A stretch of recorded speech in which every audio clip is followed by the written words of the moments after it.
At 6:07 a.m., she pounded on my door with a clipboard and a smile that didn't reach her eyes. A tow truck idled at the curb like a threat, and a contractor crouched at my front ramp with a tape measure, as if my mother's way into the house was a crime scene. When she slid a sheet at me that read, "Mandatory Temporary Evacuation," stamped with a county seal I'd never seen, and a font that screamed homemade, I hit record, took a slow breath, and told her, "You just made your last mistake. My name is Ethan Rivers. I'm 34. I build brands on a laptop and built this ramp with my hands. We live at 148 Maple Harbor in Willow Crest, where the HOA newsletter arrives on heavy paper like it wants to be framed. And every screw in that cedar rail is a promise I made to my mom after 2 hip surgeries. She gets to walk into her living room without pain." The woman on my porch, Karen Delaney, president of Fox Hollow Reserve HOA, tapped her clipboard like a metronome and said, "Rivers, your ramp violates aesthetic continuity.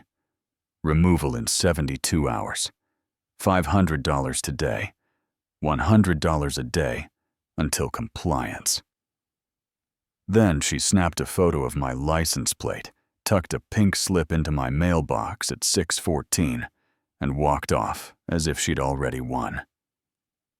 I kept my voice even, because I've learned you can lose a fight in the first sentence. It's ADA compliant. "Here's the permit, please. Step off my property." And when she turned away, I told myself the rule that carried me through everything that followed. If I lose my temper, I lose the narrative. The HOA portal lit up like a slot machine. Non-compliant structure notices a community harmony, warning a surprise hearing at 11 a.m. on the only hour my mom's physical therapist can come. My gate fob died for no reason, so we sat outside the community gate at midnight, with my mom shivering in the passenger seat until a neighbor buzzed us in. And the next morning, I found a $300 landscape correction fee attached to nothing at all. You know what I mean when a system decides you look like the kind of person who will fold. I started wearing a little body cam to answer the door, and I put together a folder like a parachute permit, PDF contractor invoice, my mom's mobility letter, a ruler pressed to the slope in photos, and I labeled it Exhibit A, accessibility, because if I had to fly this fight into a courtroom, I wanted my own oxygen. Mrs. Alvarez next door leaned over the fence with a whisper that tasted like truth. They never voted on those changes last winter. Karen just said they passed, and that one line felt like someone cracked a window in a hot room. A few days later, a third-party crew showed up and spray-painted an orange-cut line across the base of the ramp like a throat. They meant to open. The guy muttered, "Lady," said Mark for demo, and I pointed to the permit plate and said, "Touch this, and you're trespassing. This is recorded, then." I called Officer Natalie Reed, who showed up the way people do when they still believe paperwork should mean something. She logged a trespass warning on her tablet, told me, "Document. Everything you're doing it right." And somehow those words settled me more than coffee ever could. I kept it calm and public, one post in the neighborhood forum. No flames, no name-calling, just my mother's ramp is permitted. The bylaw amendment for front-facing structures has no recorded quorum. I'm asking the board to follow reasonable accommodation and an Army vet. 2 doors down, Jaden slid a note under my doormat. "I'll sign anything my dad needed a ramp, yeah." That happened, and I started to understand that bullies only win when they convince everyone else to be quiet. I found a lawyer named Naomi Price who reads CC&Rs like a detective novel with a lazy villain. She told me to pull 2 years of minutes, highlight the vote counts, preserve every notice, and I stayed up past midnight with a highlighter that kept finding blank spots where the law should have ink. Winter by law revision. Aesthetic continuity for front-facing elements. Passed no quorum, no list of voters, just passed like a rumor promoted to law. Then came the twist that turned fear into purpose, an email from a Proton Mail account. South Fork accountant signed by Trevor Miles, former HOA treasurer, with a pile of internal messages where Karen wrote, "Make his life difficult until he removes the ramp. If he won't lean," plus a budget line called Enforcement Outreach that looked a lot like glossy flyers waiting to blame me for breathing. I forwarded everything to Naomi and created Exhibit C, Intent. Because if you want to win against power, you need to show the room not just what they did, but what they meant to do. At 9:18 p.m., on a Friday, I found that fake evacuation notice in my storm door, the one with the phony seal and the urgent tone and the lie that I should pack up my life. Because a committee said so, I called the county on speaker, and the clerk said, "We never issued this. Whoever wrote that should stop pretending they're us."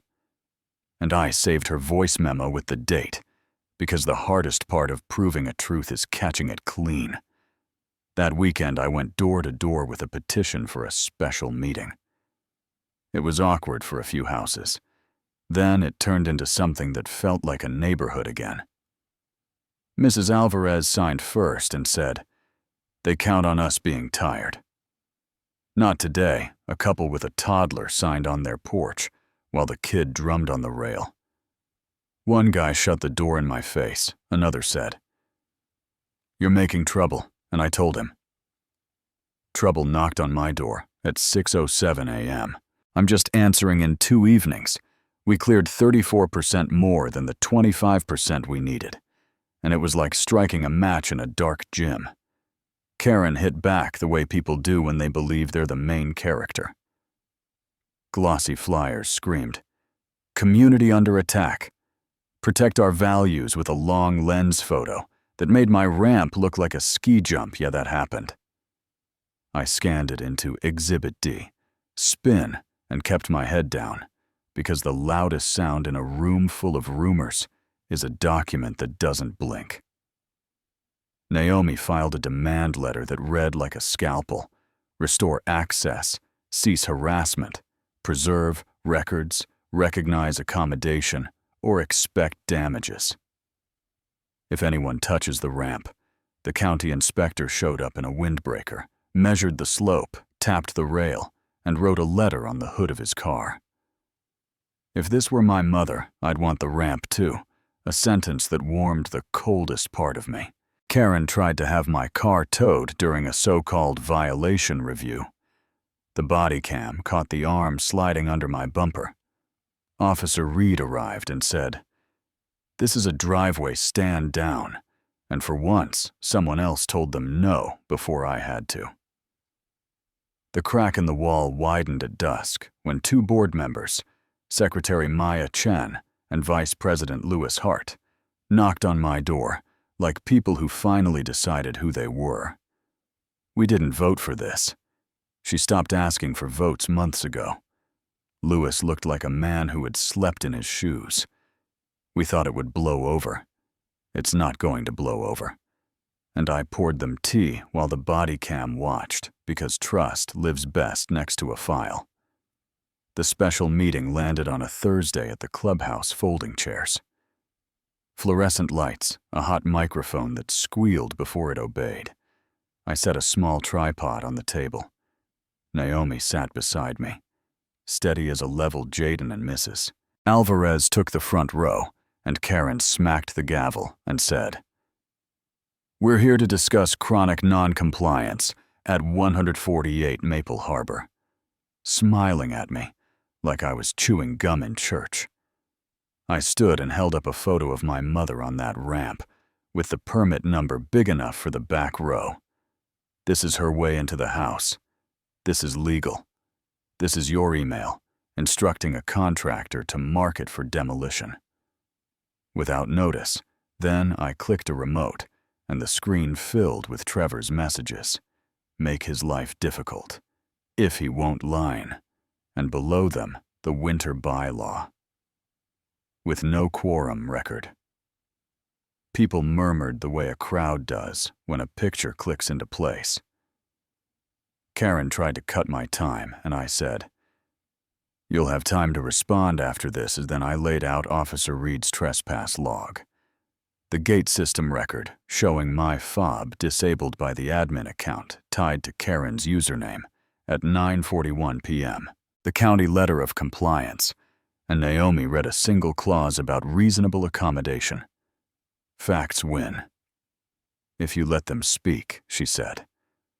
And for once, a room full of neighbors listened. Like it mattered. Lewis cleared his throat and said, "I move to suspend President Delaney pending investigation and to hold an immediate vote to remove." Maya seconded. The ballots were strips of paper dropped into a clear plastic tub. My mom watched on FaceTime while Mrs. Alvarez held the phone and whispered play-by-play.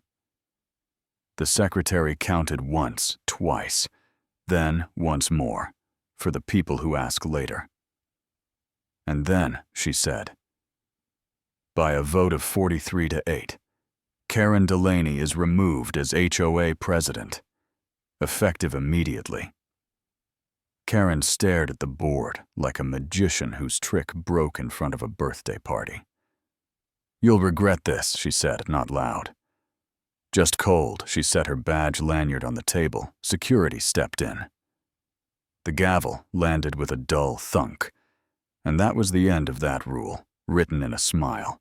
I didn't cheer. I didn't strut. I just breathed for the first time in weeks. The portal notices went quiet. My gate fob beeped. Like a small apology, Maya called to say meetings would be open.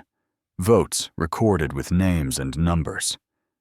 She asked if I'd help rewrite the landscaping guidelines, and I told her to start with the part where people get to let things grow a little wild, and Officer Reed came by to return a flash drive.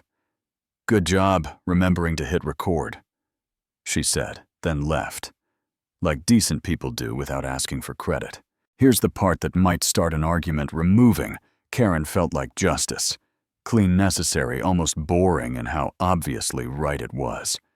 But it didn't fix the reflex. Some folks have to control whatever they can see from their porch. Was Karen a bad apple in a good barrel, or does the barrel bend us toward becoming a Karen when we hold a little power and forget our neighbors have names? You know what I mean. I won in a room with cheap chairs and a plastic ballot tub.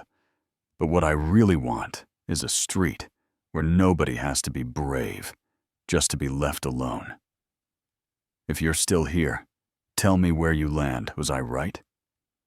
To push this hard, or did I go too far? Have you seen a small rule turned into a weapon or a system? Surprise you for better or worse, drop your story in the comments. Defend me, challenge me, call out what's fair and what's not, and if you've got your own HOA tale, put it here. Someone who thinks they're alone is going to read it and realize they're not.